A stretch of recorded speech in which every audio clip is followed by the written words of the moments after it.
juin 2012. Allô, Jules ? Oui, maman. Jules, j'ai encore reçu 3 cartons pleins de slips par la poste. Je les mets où ? Y a plus de place dans la cave. M'aider dans ma chambre, je vais me débrouiller. Jules, c'est plus possible là. Bon, je vais demander à ton père pour m'aider. Il faut dire que Solendro, qui s'est lancé récemment dans la vente de sous-vêtements pour hommes, est ambitieux. Et Jules, comme Mathieu, ont commencé à stocker tous les slips qu'ils peuvent chez leurs parents, à défaut d'entrepôt. Je vous amène aujourd'hui sur les traces d'une histoire qui défraie la chronique des entrepreneurs de la tech française, l'affaire Solendro. Une affaire où s'affrontent des actionnaires et des fondateurs. Une affaire où tous les coups sont permis. Dans ce premier épisode, les deux fondateurs, Mathieu Guéhin et Jules Delmas, lancent Solendro sur une trajectoire qui paraît toute tracée. Attention, cet épisode et les acteurs de cet épisode sont en cours de procès. Les faits relatés ici sont tirés des articles écrits par les différents protagonistes. Cet épisode est une dramatisation fictive inspirée de faits réels. Bienvenue sur Il était une fois l'entrepreneur, le podcast où je vous raconte les histoires des entrepreneurs. Car oui, entreprendre est toute une histoire. Je m'appelle Laurent Brouin et ce podcast est produit par Inspire Média. Mathieu Guéhin et Jules Delmas sont des étudiants de l'ESSEC, l'école de commerce, et se rencontrent sur les terrains de foot en 2006 lorsqu'ils recherchent des projets entrepreneuriaux pour leur scolarité.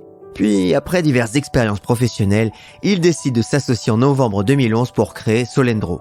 Alors Solendro, c'est un site qui fait de la vente de sous-vêtements pour hommes. Et c'est donc un soir de 2011, alors qu'ils discutent d'idées de business, qu'ils se rendent compte de la pauvreté de l'offre en sous-vêtements pour hommes sur Internet.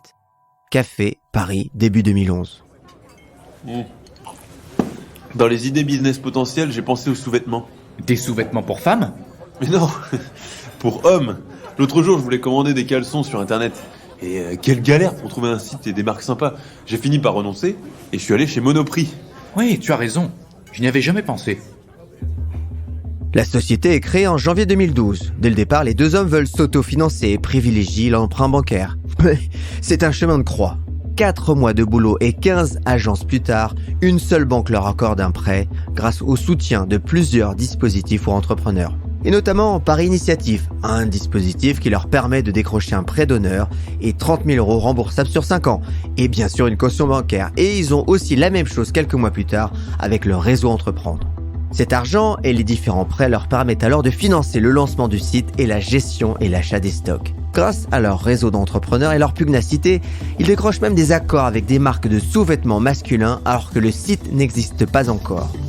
Mais ce sont surtout leurs parents qui leur rendent un gros service. Jules, j'ai encore reçu 3 cartons pleins de slips par la poste. Je les mets où ? Y a plus de place dans la cave. Pour Jules et Mathieu, la croissance est rapide. Solendro est un beau succès. Un succès pour tout type de clients.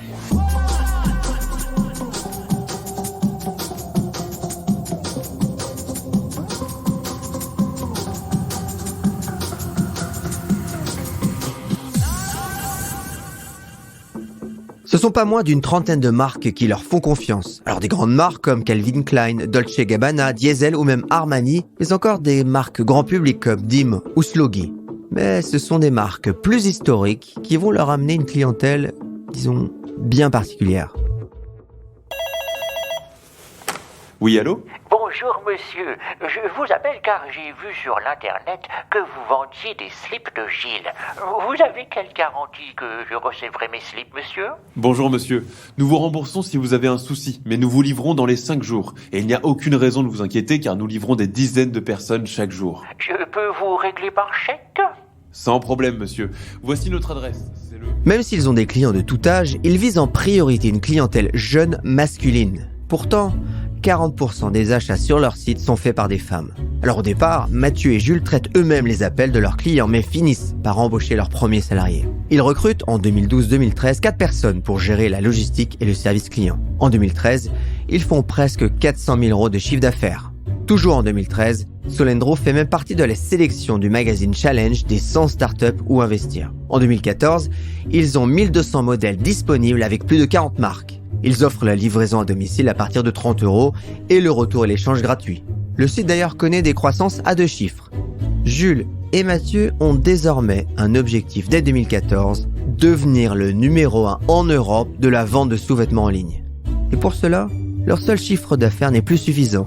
Il va falloir ouvrir leur capital et donc s'ouvrir aux investisseurs pour accélérer.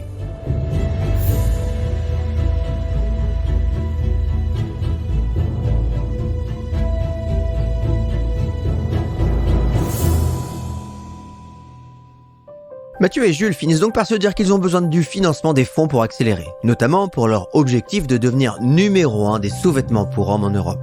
Ils ont trouvé leur marché et la croissance est au rendez-vous chaque mois.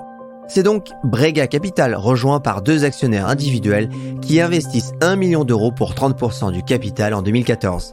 Cet argent permet alors aux 2 jeunes entrepreneurs de financer le lancement de leur site en Allemagne et en Angleterre tout en améliorant le site internet en français. Pour François Paulus de Brega, c'est le modèle économique de la marque et le profil des 2 créateurs qui font la différence.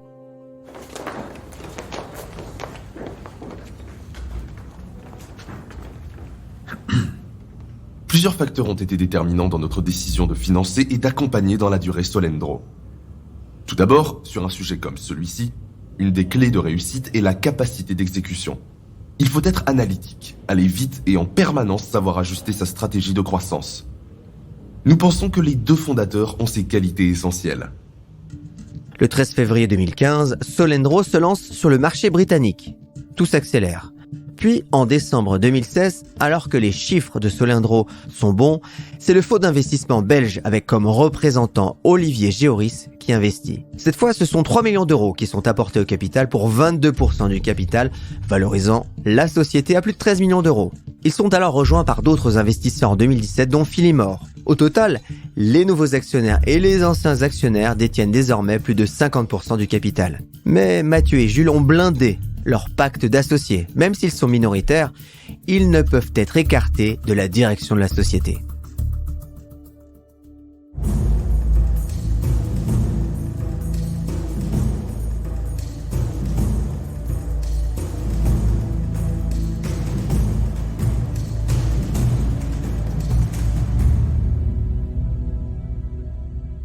« 2014, cabinet d'avocats à Paris. Entrez, je vous prie, messieurs. » Jules et Mathieu suivent alors l'avocat jusqu'à un bureau cossu au fond du couloir. Bonjour monsieur. Nous vous voyons pour travailler sur notre pacte d'associés avec l'ouverture prochaine de notre capital à des investisseurs. Il faut que vous puissiez avoir un pacte d'associés qui vous protège en cas de perte de contrôle au capital. Autrement dit, que vous ne soyez pas révocable, quel que soit l'actionnariat. Ah bon? Et c'est possible de faire ça? Bien sûr, on définit les règles de gouvernance et de gestion dans un pacte d'associés et dans les statuts de la société. On précise que les 2 fondateurs disposent du droit de désigner la majorité des membres du conseil d'administration de la société et que leur évocation des dirigeants ne pourra se faire que par le conseil d'administration. Et comme c'est vous qui nommerez la majorité des membres du conseil, vous n'avez pas de risque de vous faire révoquer. En 2019, après 7 ans de croissance, les fondateurs décident de chercher un repreneur pour l'activité de Solendro. Mais les discussions avec les acquéreurs ne se passent pas bien. Cet échec entraîne alors une crise entre actionnaires et fondateurs. Une crise qui va aller jusqu'à la rupture. Et ça, c'est une autre histoire pour un prochain épisode.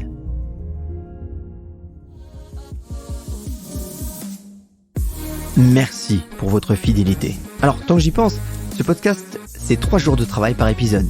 Évidemment, tout ce travail, c'est une équipe derrière.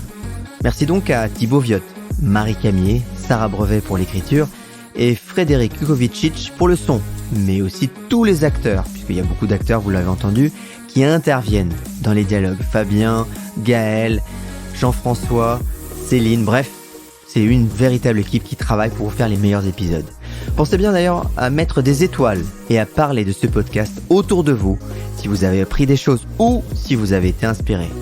Et ça, c'est une autre histoire au prochain épisode.